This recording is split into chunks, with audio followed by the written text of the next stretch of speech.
Well, this story absolutely infuriated me last night. If you were following me on Twitter, I'm Clayton Morris on Twitter, by the way. I was tweeting like mad about this because Boeing just announced that they are going to have to lay off an additional 7,000 people. Now, do you think that these are all executives making millions of dollars a year? No. These are not executives making lots of money. Of course not. These are low-level employees at Boeing that will now lose their jobs because Boeing says we're going to have to lay these people off. You know, we don't have any stimulus money. We don't have any stimulus money from the federal government. We don't have anything else, anybody bailing us out anymore. So we're going to have to lay off an additional 7,000 people. And to me, my mind exploded last night. So I started digging into the numbers because Boeing for me is, you know, when you watch the show, when I mentioned Lockheed Martin or Boeing, these are some of the companies that I'm constantly talking about as in the pockets of Washington. That Washington just lines the pockets of these defense contractors with billions of dollars in contracts every year, paid for by you. You know, it's quite possible that of these 7,000 people that are about to be laid off, their tax dollars went in a circuitous way right back to Boeing. Meaning they worked at Boeing. It's almost like a modern day version of sharecropping, isn't it? Like they're working at Boeing and then they get their taxes taken out of their paycheck. It goes to the federal government. The government then just sends it right back to Boeing. And these employees like, can I sleep on the land and have room and board?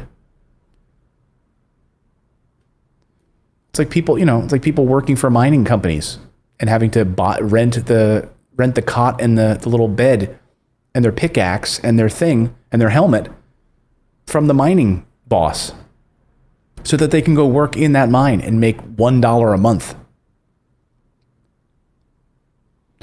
So just to look at these numbers, just to give you a frame of reference of how much money we send to Boeing every year as a defense contractor. By the way, I looked through there's 30 to 50 companies that American taxpayers just pay billions of dollars to every year. And every year it goes up. Went up under President Trump. President Trump increased the amount of money going to Boeing by upwards of 20%.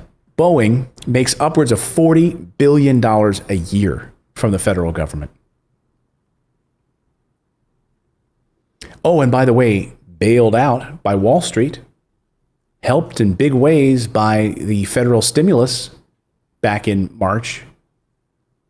So we bail out Boeing. We make sure that they're getting tons of money every year in the form of defense contracts so they can make jets and aircraft and things that we don't even use or need so that we can continue fighting endless wars in the Middle East while the American people suffer. On top of that, this was the thing that blew me away. Boeing yesterday, I'm going to quote, Boeing's third quarter earnings weren't as bad as expected. Boeing's third quarter earnings weren't as bad as expected. So they actually they're profitable. They actually did pretty darn well. Despite, all things being equal, they actually did pretty darn well in their third quarter earnings. So the federal government gives them $40 billion a year in contracts. That's not enough to keep these people employed. Can't Congress step in and say, Boeing, you're not going to lay off these 7,000 people because if you do, we're going to cut your funding. But they don't have balls. They don't have a backbone. Every member of Congress has to answer to Boeing in some capacity. You know why? Because Boeing has been brilliant, building multiple headquarters in multiple states. So guess what? You always have a constituency that works at Boeing. And therefore, if you're a senator in this state or you're a congressman in that state, I can't do that to Boeing because Boeing's headquarters is in my backyard. How many Boeing headquarters are there? Yeah, there's like 100. Why? Because they put them all over the place so that you're always in their backyard. You're always in a politician's backyard. Brilliant. Don't just have one headquarter. Have headquarters. Have buildings. Employ people in all of these different states. Because the government pays you to do it. So members of Congress, you can't go and say to Boeing, hey, we're going to cut your funding. No, they can't. because all of their elections are also paid for. These politicians are all bought and sold by these companies that they funnel money to. They have carte blanche. They can do whatever they want. There's other big companies on this list as well. Tomorrow, maybe on the show, I'll go down the list of companies. You got companies on there like Honeywell, Northrop Grumman, Lockheed Martin, and the list goes on. All companies you know well that you're paying for. Here's another one that we paid for. Walmart got plenty of money from the federal government.